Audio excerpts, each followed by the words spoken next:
Hey y'all! So this is the start of another reading vlog. This one is going to be for the full moon readathon, which is hosted by Readathon, so I'll put a link to her in the description down below. Highly recommend giving her a follow. She is one of my all-time favorite booktubers. So naturally I had to partake in her readathon.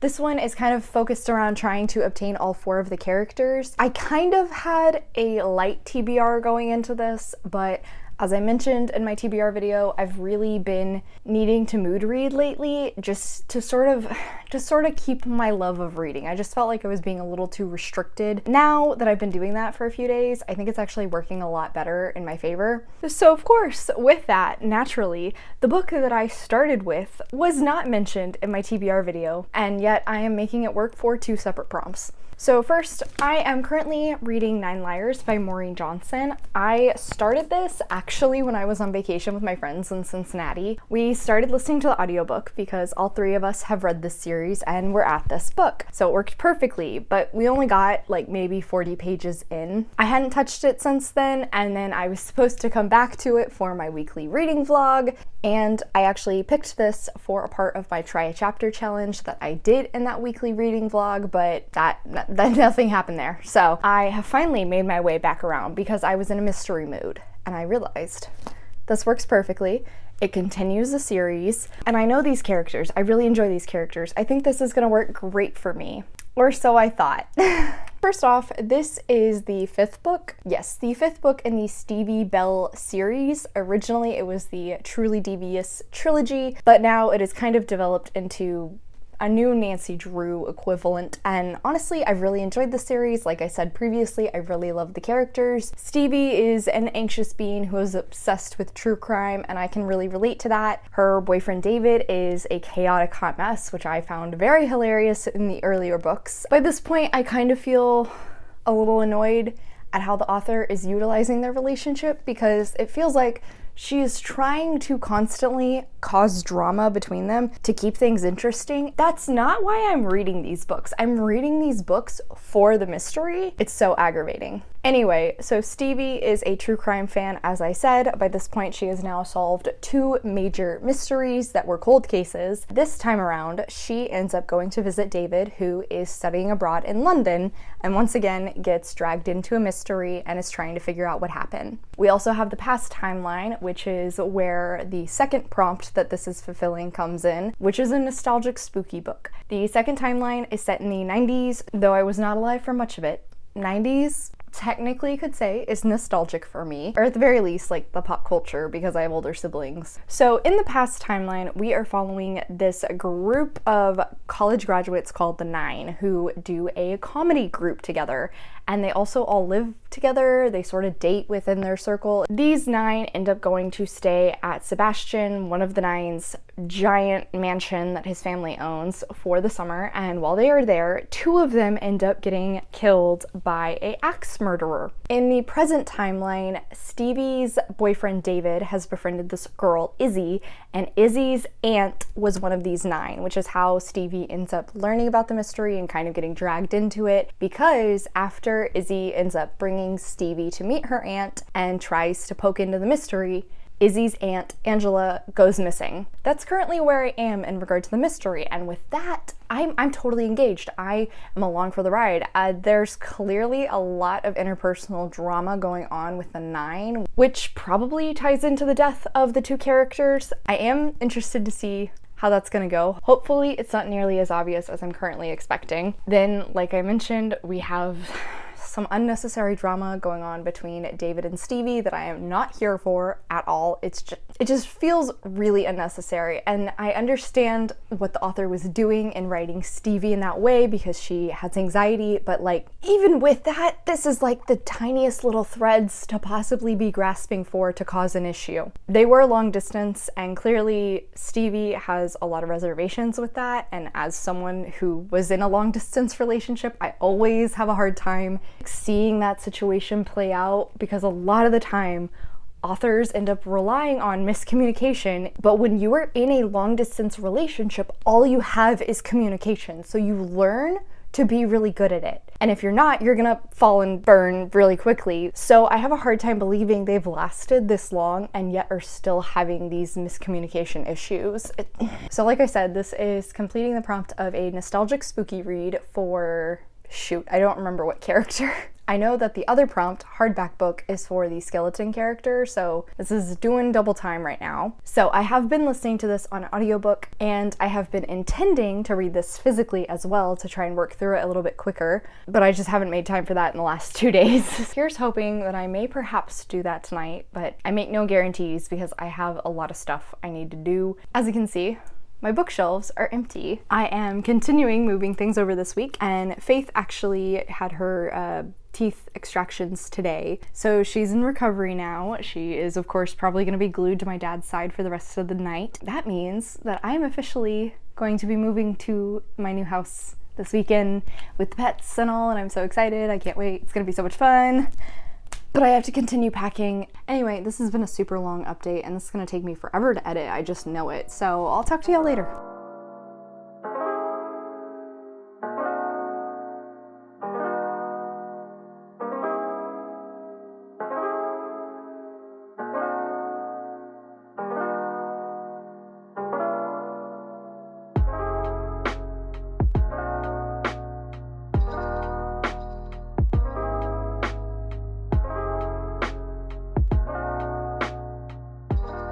Hey y'all, what's up? It is day 4 of the readathon, and before I start diving into my editing that I need to get done tonight, I thought I would talk to y'all about the books I've been reading. First up, I finished out 9 Liars by Maureen Johnson, and I am very upset to say this was a letdown in comparison to the prior books in the series. It seemed as though Johnson was trying to make this book be half and half drama between the little group of characters I've come to care about, and then the mystery. There was so much unnecessary drama going on between Stevie and David. There was also some weird tension going on between Stevie and Nate, Stevie and Janelle.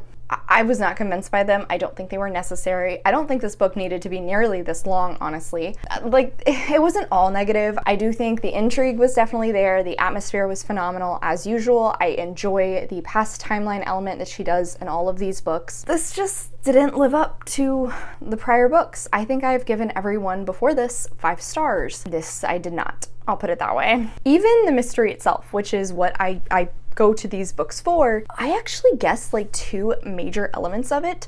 Like, that's unsatisfying as well. There's the scene where, of course, Stevie, our detective, goes in front of all of our suspects and explains how she has figured out who did it. And I have to say, like, that final moment wasn't really as satisfying as I wanted it to be, because her reasoning is actually really thin. It's one of those situations where, yes, she could theoretically find evidence to back up her claim, but she hasn't done that because there was a limited timeline. But after she's already revealed this, I would be concerned that any evidence that would be found would kind of be skewed to fit Stevie's theory. I don't know, in a series where the main character is a true crime fan, I feel like that would be something she would be aware of and not want to do that. Upset about this, but at least I finished it, and it completed 2 prompts. It was the hardback book for the skeleton character, and it was spooky nostalgic for the jack-o'-lantern, I believe. Now, next up, I think I've talked about before on my channel that I'm trying to do this thing where anytime I read a book physically, I then try and pick up a manga or comic to kind of act as a palate cleanser between books. So I read volume 4 of Soul Eater by 𝗖cieých𝘁𝘁, and this one was completing the prompt Blood on the Cover for Vampire, as well as a book between 206 and 300 pages. First off, I should explain that this guy right here, Ragnarok, is made of black blood. So that's how this completes it. I adore this series, so I was very excited to continue reading it. This one I really enjoyed because we're finally getting into the real meat of the long game plot for the series. We're seeing Maka and Soul's relationship kind of go through some trials and how they're trying to work through it together as a team, because Maka is the Meister and Soul is her weapon. But like, if they are not working perfectly in tandem, then she cannot use him as a weapon, and that's very dangerous. There's also a chapter following Kid and and his two weapons, Liz and Patty, where they end up going on a ghost ship, which is the Flying Dutchman. And again, that also leans into the main plot, which is starting to get revealed to us. Kid is finally starting to investigate into that a little bit himself because he hasn't really been involved in that plot element yet. And then finally there was a little bit of fan service, which I'm just not really a fan of. So I got this read for 2 other prompts. Fantastic. So next up, I started into The Hacienda by Isabel Cañas for a book that somebody else picked. This is also the buddy read book for Jan's Patreon this month. I'm actually really enjoying this already. We are following a woman. She was desperate to get married in order to restore some money to her name and be able to take care of her mother. She has now done that. She married a man who had a prior wife that died under suspicious circumstances, and now she is staying at his hacienda and is determined to kind of create her own home there. I think there's like a little bit of kind of a forbidden romance between our main character and this priest character. I think the next chapter I'm about to start into is through his eyes, because there are dual narrators for the audiobook, and the next chapter introduction was the man's voice, and so I'm excited to like officially meet him now. I've heard only positive things about this book as far as I can remember. I think it's definitely very gothic. There is a lot of attention paid to the atmosphere of the story. It's very unsettling already, just like in the little things the character is commenting on or mentioning. The premise definitely reminds me of Rebecca, which I had to read like my freshman year of high school and did not like, but so we'll see if I like this one a little bit more.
Hello, it is a Sunday night, so it's day six of the Readathon. I am officially in my new house. It's been a very busy weekend. Josh and I spent majority of the weekend moving stuff over. I am mostly moved into this house now. I did want to give you guys a little bit of an update. I have gotten a little bit farther into the hacienda and I'm enjoying this so far. It's very unsettling. It's really wonky in that the main character will see these really creepy, horrific things happen, and then anytime she goes to share it with somebody, the evidence of what occurred disappears. Of course, with the time period and the setting, there was some nice little misogyny going on, seeing as how she's a woman, even though she's in charge of this house and her husband has told people that her word is law.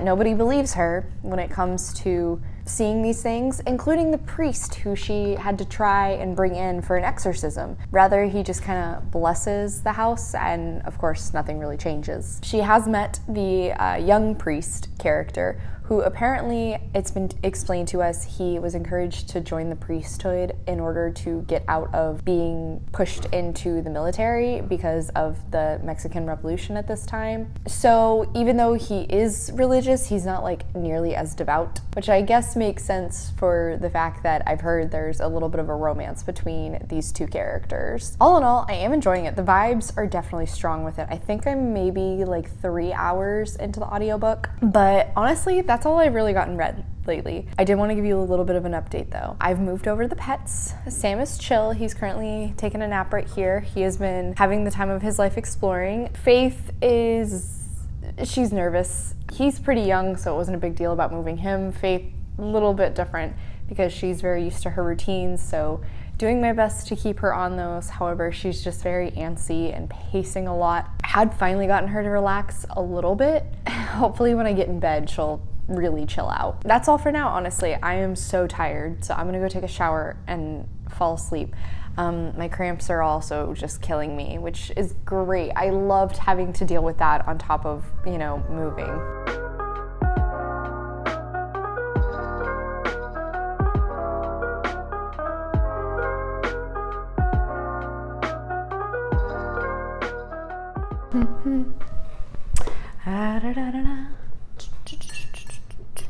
Hey y'all! So it's the 9th day of the readathon, and finally I've made some progress to talk to y'all about. I have finished The Hacienda by 𝗖cie Ich𝘁𝘁. I finished that last night, actually. Turns out, not only could this complete the prompt of a book that somebody else picked for me, but it also could complete fire involved for the demon character. Devil? Whatever. So that was fantastic. I did enjoy this overall. I think the author did a phenomenal job in regards to the Gothic atmosphere. I really liked the tie-ins to Mexican history as well as Mexican culture, not to mention the religious discussions that were taking place in the story, which we mostly saw through Andrea's perspective, unsurprisingly, seeing as how he was a padre. I really liked with his the way we were able to see how he could practice both of these faiths at the same time and had managed to sort of mix them to create something that was true to his own beliefs. And I really enjoyed that.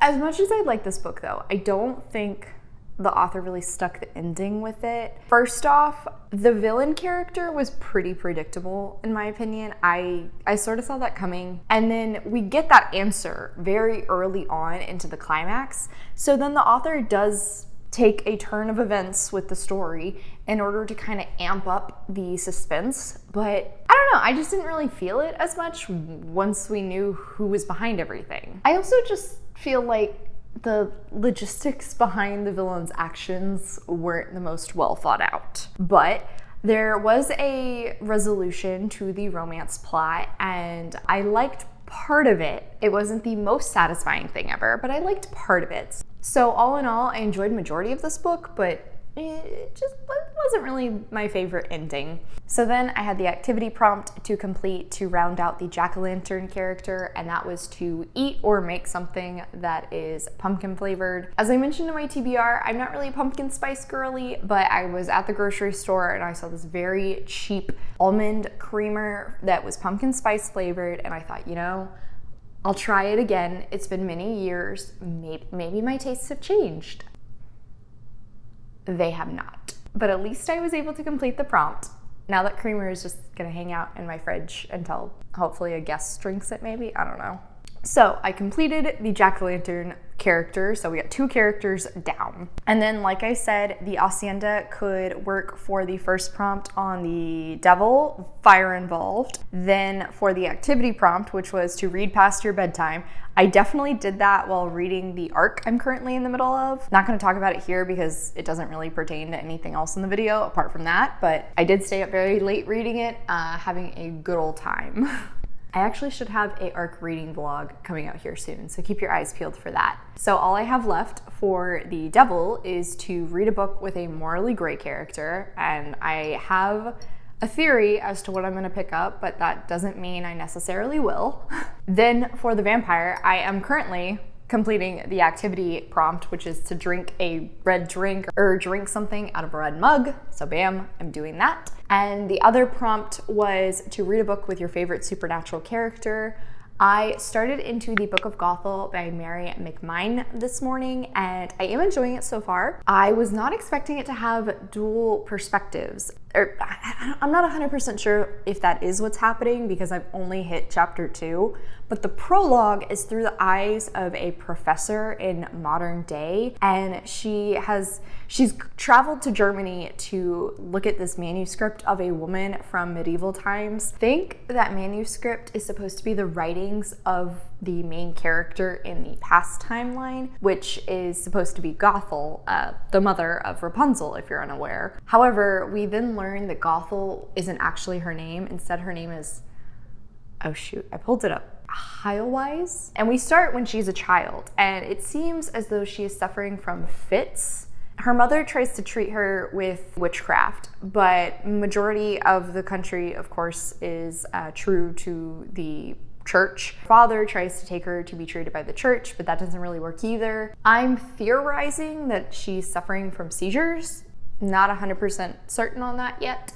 And so I'm assuming maybe she's gonna pick up on some stuff from her mother, and that is what's gonna start her discovery into witchcraft, maybe? I have no idea. I don't really know anything about where this is possibly going to go.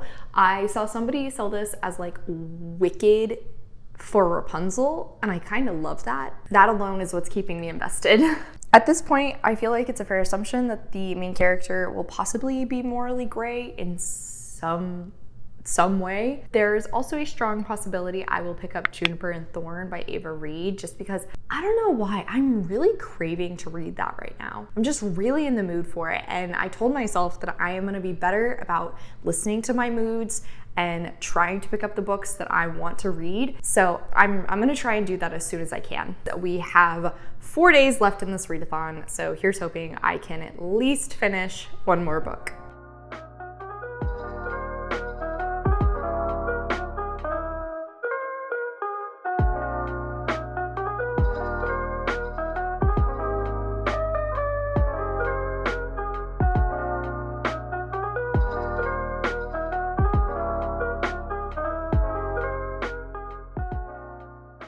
Hey friends, so it is the 11th day of the readathon, and it's also Josh and Mai's anniversary. I also just realized I needed to give you guys an update because I'm not quite to the halfway point in the Book of 𝗖cie, but I'm definitely pretty close. I can't decide how I'm feeling on it. On one hand, I enjoy elements of the story, particularly in like the witchy bits, which that was a great way to put that, Nat. The witchy elements of the story don't feel like they're actually magical. It's very soft magic. It's much more like utilization of herbs. It's almost more apothecary style or like homeopathic treatments. It's weird in that they are technically kind of like witchy, but they're also not. Get what I'm saying? I'm tired and I've had a few drinks, so okay, my thoughts are gonna be a little scattered. I apologize. Our main character, 𝗖cie, I also don't really have strong feelings about her in any way, shape, or form. She's fine. She's there. I appreciate the fact that she wasn't willing to lower herself for the man she has had feelings for many years because of the circumstances surrounding it. She's not willing to put herself at a lower status than she already is, unfortunately, because the town looks down on her due to the fits she suffers. But I just like don't really feel a lot of personality from her. I don't really feel like I truly understand her as a character. I mean, yes, I'm watching all of these events unfold and I'm seeing how she reacts to them. I think that might be down to the writing style because it feels like this is pretty tell, not show. I do think the author has done a fairly good job with the atmosphere. It's gothic. It's definitely German inspired. It's historical 100%. I don't know. It doesn't really have the whimsy I was expecting from a fairy tale retelling because this is sold as a Rapunzel retelling, but by this point you would have no idea of it apart from the throwaway line at the beginning mentioning Rapunzel. I'm nearing the halfway point and at this moment I feel kind of meh on it, but I'm listening to it pretty quickly and I'm already more than halfway in, so I think I'm just gonna keep pushing through, honestly. I did end up starting into Juniper and Thorn by Ava Reid. Like I mentioned, I just really was in the mood for this, so I picked it up. I am currently at chapter 3. I'm enjoying this thus far. I enjoy Ava Reid's writing style. She writes the line into being purple prose, but she doesn't quite hit that. However, I do think she does a great job in creating atmosphere. There's definitely a gothic feel to the story. Some horrific things have been insinuated and mentioned in passing, but nothing really has been showcased on screen thus far. or on page rather. Our main character, Marlichen, is the youngest of 3 daughters. Her father is a wizard who has been cursed to never be satisfied. Because of that, he's incredibly greedy. He really utilizes his daughters more as workhorses rather than treating them as his children. And poor Marlichen is considered the least attractive of the children, but she has a flesh-based magic ability. However, that requires her to touch people, and somebody in her life has utilized that as an excuse to push boundaries. And at the start of the book, though, she actually ends up going out with her sisters late at night without their father's permission to visit the town and watch a ballet performance. While there, she ends up meeting 𝗖cie, the love interest character, I believe, who is a dancer, one of the most well-known dancers in this country. I'm hopeful for the romance. By this point, I don't feel super strong about it. I did take the time to have a tab color for it though, because the romance in Wolf and the Woodsman is one of my absolute favorite elements of the story. And speaking of Wolf and the Woodsman, there are a few moments in this where it does kind of insinuated that these take place in the same universe. A character is mentioned as being 𝗖cie, which in The Wolf and the Woodsman was a allusion to Jewish people. So it's definitely a possibility these take place in the same universe, which is very cool. Did not expect that. And I'm intrigued to see if religion has a place in the story as well, apart from her father's prejudice against 𝗖cie people, because I loved the religious discussions in Wolf and the Woodsman as well. Finally, this is supposed to be a retelling of the juniper tree. I've heard some big complaints about that from Nina at Books with Neen, so I'm a little hesitant to talk about that specifically, but I am marking moments that I do think are supposed to be tying to the original juniper tree fairy tale. This is going pretty well so far. It's a pretty short read. I think it like barely pushes 300 pages. One way or another, whether I finish this or the Book of Gothel, I will end up completing the 2 prompts I have left and finishing out all of the characters. The goal is that I have to finish one of these books this weekend. It's way more likely to be Book of Gothel, but I would love for it to be Juniper and Thorn. Like I said, today was Josh and Mai's 7th anniversary. We didn't really do anything big, but we did have a date night. We went out and had burgers at a restaurant that I've been meaning to show him for quite some time now, and they were delicious. Then we went to this arcade and had a lot of fun. It's kind of one of those where like you pay an entrance fee and then all the games are free play. We spent many hours there. I had 2 Lydia Dietz based drinks, which were delicious. And now I am ready to go take a shower and pass out because Faith woke me up at 7 a.m. to go for walkies, and I did not appreciate that.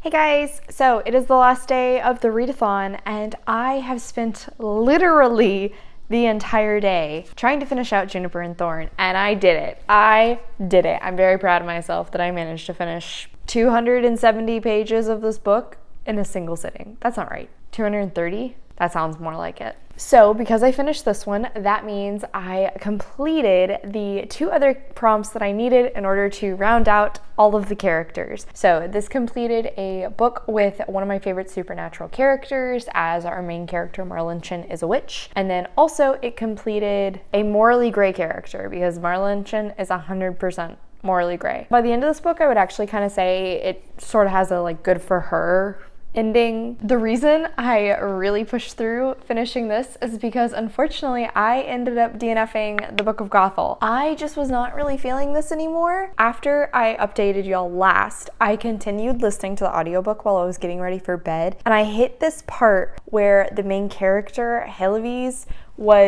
she's experienced something and she's finally going to start playing an active role in her own story. She's going to go out and do this thing.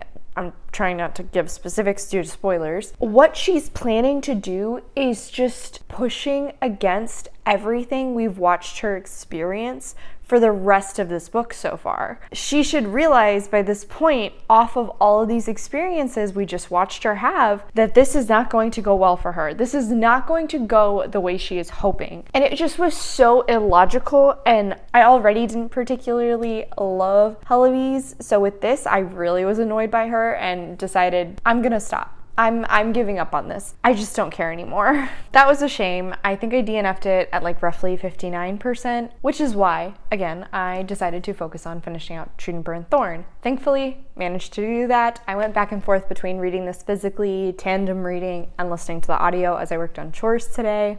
Unfortunately, by the end of it, I still wasn't super convinced by the romance. Like, they were cute, I'll admit, they were pretty adorable, but I just didn't feel like I was sold on them having a relationship. I wasn't sold on chemistry between them in order for me to be like really invested. So that was a big shame. I actually did like where the plot ended up going, even though I will maintain this doesn't really fit Juniper Tree retelling. It's definitely inspired by it. It has a lot of similar themes to the Juniper Tree story, but this is not a retelling of that. If anything, there's actually a fairy tale which we are told within the story by Merlinchen, fairy tale that she grew up hearing, and it was one of her favorites. As far as I see, this is not based on an actual fairy tale. It seems more like an amalgamation of a few different ones, which is really cool. And then the rest of the events actually taking place in the book feel like those are more of a retelling of that fairy tale Merlinchen told us, which is really interesting to do in regards to like writing a story that's pretty original. But again,